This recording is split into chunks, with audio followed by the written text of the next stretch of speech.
Shalom Bapak Ibu Saudara yang dikasihi oleh Tuhan. Kembali lagi di GKK Menyapa. Saudara, di kesempatan kali ini kita akan kembali lagi merenungkan satu bagian firman Tuhan yang terambil dalam kitab Mazmur, pasalnya yang ke-116, ayatnya yang pertama sampai ayatnya yang keempat. Mazmur 116, ayatnya yang pertama sampai ayatnya yang keempat. Namun sebelum lebih jauh kita membaca dan merenungkan firman Tuhan, mari kita memohon pertolongan dari Allah Roh Kudus. Mari berdoa. Ya Allah Tritunggal, kami bersyukur Tuhan karena kami masih diberikan kesempatan untuk kembali lagi boleh membaca dan merenungkan firman Tuhan. Bapak, biarlah Engkau berkenan atas setiap renung-renungan hati kami.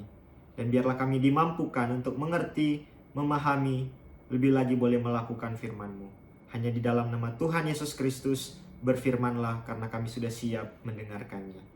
Amin. Mazmur pasalnya yang ke-116, ayat yang pertama sampai ayat yang keempat. Demikianlah firman Tuhan. Aku mengasihi Tuhan, sebab Ia mendengarkan suaraku dan permohonanku. Sebab Ia menyendengkan telinganya kepadaku, maka seumur hidupku aku akan berseru kepadanya. Jerat maut meliliti aku, kegentaran terhadap dunia orang mati menimpa aku. Aku susah dan merana, tetapi aku terus menyerukan nama Tuhan. Ya Tuhan, luputkanlah kiranya aku. Sedemikian jauh pembacaan kita di hari ini. Saudara, pada tahun 1847, Henry Francis Lyte, seorang pendeta berkebangsaan Skotlandia, menuliskan sebuah lagu atau sebuah hymn yang begitu indah yang berjudul Abide With Me atau Tinggal Sertaku. Saudara, lagu ini ditulis oleh Lyte di masa-masa menjelang akhir dari kehidupannya. Semasa hidupnya, Tuhan mengizinkan Lyte untuk mengalami sebuah penyakit yang rasanya cukup untuk membuatnya menderita karena rasa sakit yang dirasakannya itu. Tapi saudara, pergumulannya itu atau rasa sakit yang dialaminya itu tidak kemudian membuat Lyte akhirnya kehilangan pengharapannya kepada Tuhan. Di dalam lirik lagunya itu, Lyte menuliskan sebuah kalimat yang begitu indah. Dia berkata, ketika semua penolong lain gagal dan segala penghiburan hilang, Tuhan, Engkaulah penolong bagi yang tak berdaya. Tinggallah bersamaku. Saudara, di tengah situasi hidup yang sulit, Lyte tahu kepada siapa ia harus berseru. Saudara, respon yang sama juga ditunjukkan oleh pemazmur di dalam Mazmur 116 yang kita baca hari ini. Saudara, pemazmur sedang berada dalam kondisi yang sepertinya sudah berada di ambang kematian. Di ayat 3 pemazmur berkata, jerat maut meliliti aku, kegentaran terhadap dunia orang mati menimpa aku. Aku susah dan merana. Saudara, di sini kita melihat kondisi pemazmur yang begitu menderita.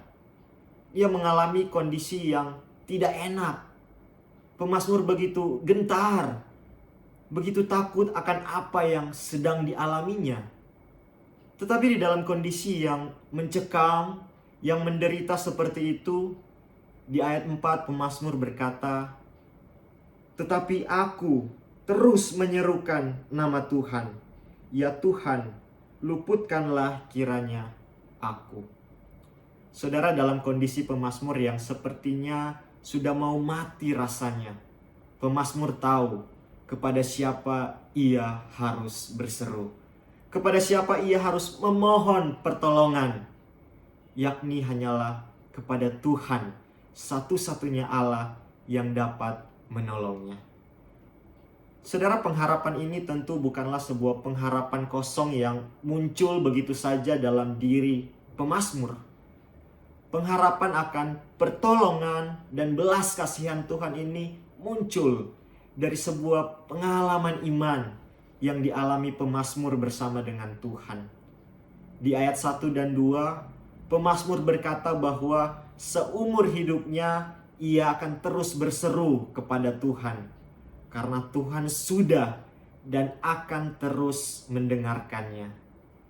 Dalam hidupnya pemazmur sudah mengalami bagaimana Tuhan yang setia itu terus mendengarkan seruan permohonannya.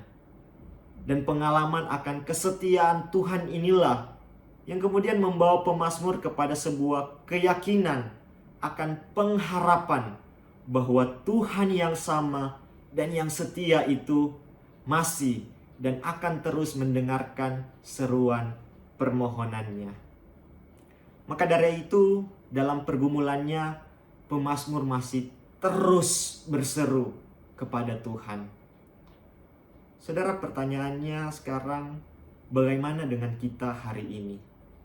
Saudara, mungkin kondisi yang sama juga sedang kita alami. Ada di antara kita yang sedang bergumul akan sakit yang mungkin tidak kunjung sembuh. Atau mungkin pergumulan hidup yang begitu berat, yang rasanya tidak kunjung usai. Saudara, dalam kondisi yang demikian, pertanyaannya adalah, masihkah engkau dan saya berseru memanggil nama Tuhan? Masihkah kita memohon belas kasihan Tuhan untuk menolong kita? Apakah kita masih mempercayai Tuhan dalam setiap pergumulan hidup kita? Saudara, tidak bisa dipungkiri bahwa memang pergumulan yang kita rasakan seringkali membuat kita kehilangan pengharapan. Tapi saudara, firman Tuhan hari ini mau mengingatkan kita bahwa dalam pergumulan kita, di dalam kondisi kerapuhan kita, dalam rasa sakit yang kita rasakan, mari kita datang kepada Tuhan. Kita berseru kepada Tuhan dan memohon belas kasihan Tuhan untuk menolong kita. Saudara, panggil namanya. Berserulah kepada Tuhan. Karena Tuhan itu dekat kepada orang-orang yang patah hati. Dan ia menyelamatkan orang-orang yang remuk jiwanya. Amin. Mohon Tuhan tolong kita. Mari kita berdoa. Bapa dalam surga, kiranya firman Tuhan ini boleh terus mengingatkan kami akan Engkau yang setia, yang terus mendengarkan kami, mendengarkan seruan kami, yang terus beserta kami, dan tidak pernah meninggalkan kami dan akan menolong kami. Tuhan, tolong kami untuk bisa menghidupi firman Tuhan ini. Hanya di dalam nama Tuhan Yesus Kristus kami berdoa dan mengucap syukur. Amin. Terima kasih, Tuhan Yesus memberkati.